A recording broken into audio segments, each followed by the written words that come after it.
अयोध्या से निकले, प्रयाग पहुंचे, भारद्वाज ऋषि जी के आश्रम में रुके, गंगा जी क्रॉस किया, जैसे चित्रकूट की तरफ बढ़े, उस चित्रकूट से लेके रामेश्वरम तक या लंका तक उन्होंने धर्म की जय किया था क्या धर्म का नाश किया था? जोर से बोलिए जरा। अधर्म का नाश किया था। वैसे भी विश्वामित्र जी ने 4 भाइयों में राम, भगवान श्री राम और लक्ष्मण को ही क्यों मांगा? भरत को क्यों नहीं मांगा? शत्रुघ्न जी को क्यों नहीं मांगा? विश्वामित्र जी ने भगवान राम लक्ष्मण को मांगा था क्या? कथा पाठ कराने के लिए, उनको कुछ वेद पुराण सुनाने के लिए, उनसे क्या हवन करवाने के लिए? नहीं नहीं नहीं। किस लिए मांगा था उन्होंने? विश्वामित्र जी तो धर्म की जय कर रहे थे, कर नहीं पा रहे थे, इसलिए उन्होंने भगवान राम और लक्ष्मण को मांगा, क्योंकि उनको अधर्म का नाश कराना था।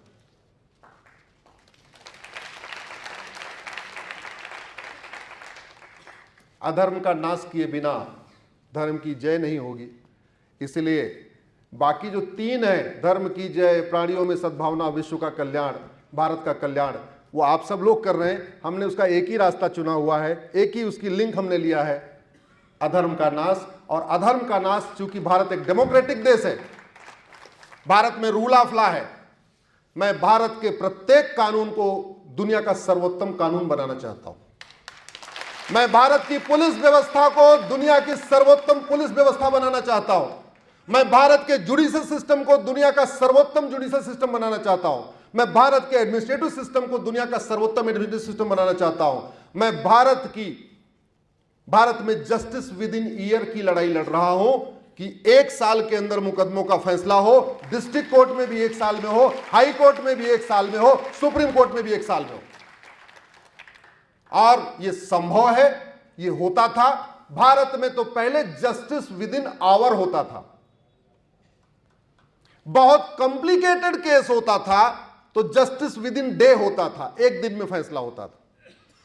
एक्स्ट्रा कोई ऐसा केस आ गया तो जस्टिस विद इन वीक होता था। और बहुत rarest of the rare case होते थे जिसका मुकदमा 1 महीने चलता था, जस्टिस विद इन मंथ होता था। आप उठा के देख लीजिए, हमारे वैदिक काल में कोई मुकदमा 1 महीने नहीं चला। जस्टिस विद इन मंथ भी बहुत रेयर मुकदमे आए हैं। हाँ, सारे के सारे मुकदमे justice within hour, justice within day, justice within week होते थे। दुर्भाग्य देखिए, आज हम जस्टिस विद इन ईयर की बात करते हैं तो बहुत सारे लोगों को विश्वास नहीं होता कि हो सकता है कि नहीं हो सकता। हो सकता है, दुनिया के कई देशों में हो सकता है।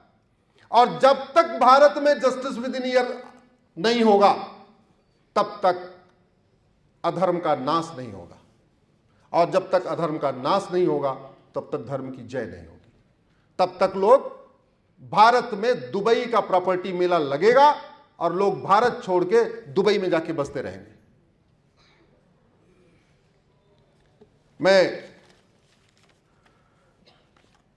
मैंने अपने सहायक को बोला कि जरा मैं जा रहा हूं कार्यक्रम में, तो मुझे जरा कुछ पेपर की कटिंग निकाल के दे दो।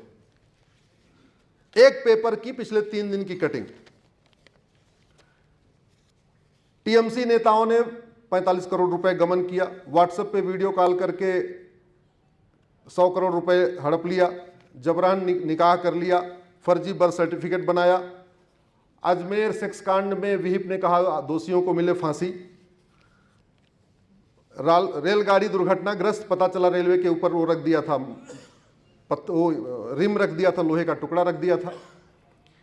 अवैध मदरसा चल रहा था, ऐसे ऐसे ऐसे ऐसे करके। आप अगर अखबार पढ़ते हैं तो एक बार देखिएगा कि भारत की कौन सी समस्या लाइलाज है और भारत की कौन सी समस्या विश्वव्यापी है। मैं आज आपको कह रहा हूं, आज से आप शुरू कर देना। आप अखबार में जितनी समस्या पढ़ते हैं, इसमें से कोई भी समस्या वर्ल्ड वाइड नहीं है। इसमें से कोई भी समस्या लाइलाज नहीं है। मानव निर्मित कोई समस्या लाइलाज होती ही नहीं है। केवल दैवी समस्याएं लाइलाज होती हैं।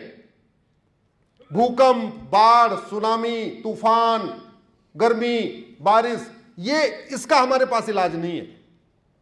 लेकिन हम इससे परेशान हैं क्या? हम दैवीय समस्याओं से परेशान हैं क्या? नहीं। महाराष्ट्र के 36 जिले हैं, 36 जिले में से कोई एक जिला बताइए जहां पे रोहिंग्या बांग्लादेशी घुसपैठिया के नहीं रहते। यह छत्रपति शिवाजी महाराज की धरती है, जहां हिंदवी स्वराज बना, जहां हिंदू राष्ट्र स्थापित हुआ। आज उनकी धरती पे कोई एक जिला बताइए जहां पे अवैध घुसपैठिए नहीं रहते। छत्रपति शिवाजी महाराज के इस महाराष्ट्र के 36 जिलों में से कोई एक जिला बताइए जहां धर्मांतरण नहीं होता। कोई एक जिला बताइए जहां बीच बीच में सर्तन से जुदा के नारे नहीं लगते। कोई एक समस्या बताइए जहां जिस जिले में स्कूल कॉलेज में ड्रग नहीं बेची जा रही है।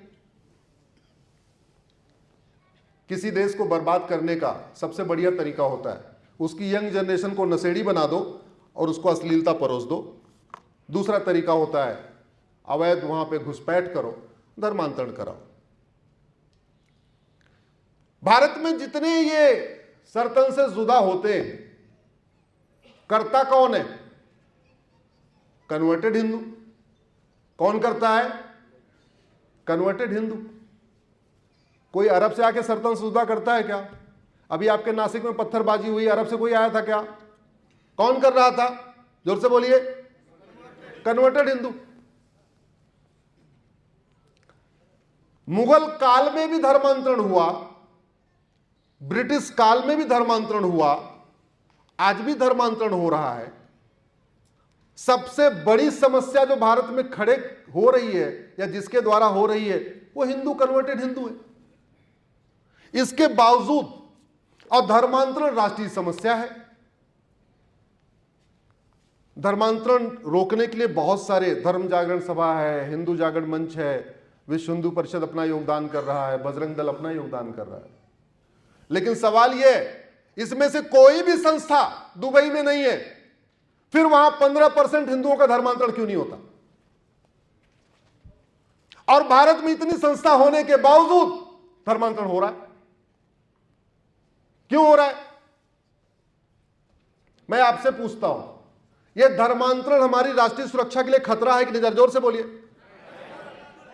जोर से बोलिए। आपका ऑडियो, आपकी वीडियो इसमें रिकॉर्ड हो रही है। धर्मांतरण राष्ट्र की सुरक्षा के लिए खतरा है कि नहीं? धर्मांतरण देश की एकता अखंडता के लिए खतरा है कि नहीं? धर्मांतरण एक देशद्रोह है कि नहीं?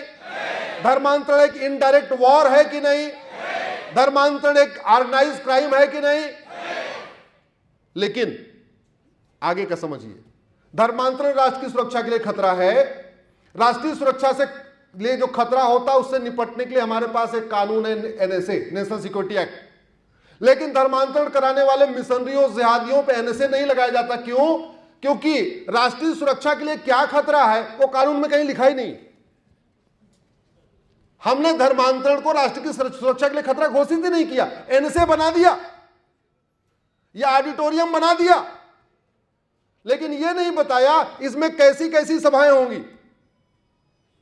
इसमें माओवादियों की सभा होगी, अलगाववादियों की होगी या राष्ट्रवादियों की होगी, यह इसके चार्टर में हमने लिखा नहीं। धर्मांतरण देश की एकता अखंडता के लिए खतरा है, उससे निपटने के लिए यूएपीए है जिसमें 10 साल तक की सजा होती है। लेकिन यूएपीए में धर्मांतरण को शामिल ही नहीं किया। धर्मांतरण देश की एकता अखंडता के लिए खतरा है ऐसा यूएपीए में लिखा ही नहीं, तो पूरे भारत की कोई भी पुलिस यूएपीए लगाती नहीं। पुराने वाले कानून में भी वेजिंग वॉर थी, नए वाले कानून में जो बीएनएस आया इसमें भी वेजिंग वॉर है, और धर्मांतरण वेजिंग वॉर है। मुगल यहां सत्ता के लिए नहीं आए थे, सत्ता तो उनके लिए एक साधन था। एक्चुअली मुगल इस्लाम को फैलाने आए थे। अंग्रेज यहां शासन करने नहीं आए थे, यहां व्यापार करने नहीं आए थे। ईस्ट इंडिया कंपनी व्यापार करने नहीं आई थी। अंग्रेज यहां पे क्रिश्चियनिटी को फैलाने आए थे, शासन तो उनके लिए एक माध्यम था, क्योंकि सत्ता हासिल करके कन्वर्जन करना आसान होता है। तो धर्मांतरण वेजिंग वॉर है, वेजिंग वॉर की धारा है। वेजिंग वॉर में आजीवन कारावास, फांसी होता है, लेकिन वेजिंग वॉर में कहीं लिखा ही नहीं कि धर्मांतरण वेजिंग वॉर है। धर्मांतरण से बड़ा देशद्रोह क्या हो सकता है? अरे जो जननी जन्मभूमि से स्वर्गादप गरियसी को मानते हैं, जो लोग वसुधैव कुटुंबकम को मानते हैं, जो नारी तू नारायणी को मानते हैं, जो सर्वमंगल मांगल्य को मानते हैं, जो सबका साथ सबका विकास को मानते हैं, उनको एक ऐसे रिलीजन में ले आके खड़ा कर देना जो संविधान की बिल्कुल खिलाफ है। संविधान कहता है इक्वेलिटी प्रियम्बल में, वो मजहब कहता है सब एक समान नहीं है। संविधान कहता है फ्रेटर्निटी, वो कह रहा है नहीं नहीं नहीं, सबसे भाईचारा नहीं हो सकता। संविधान कहता है यूनिटी, नेशनल इंटीग्रेशन, वो कह रहा है ना ना ना, वंदे मातरम हराम है। संविधान आर्टिकल 25 फ्रीडम ऑफ रिलीजन देता है, फ्रीडम ऑफ कन्वर्जन नहीं देता। और पूरी जिम्मेदारी के साथ कह रहा हूं, क्योंकि मुझे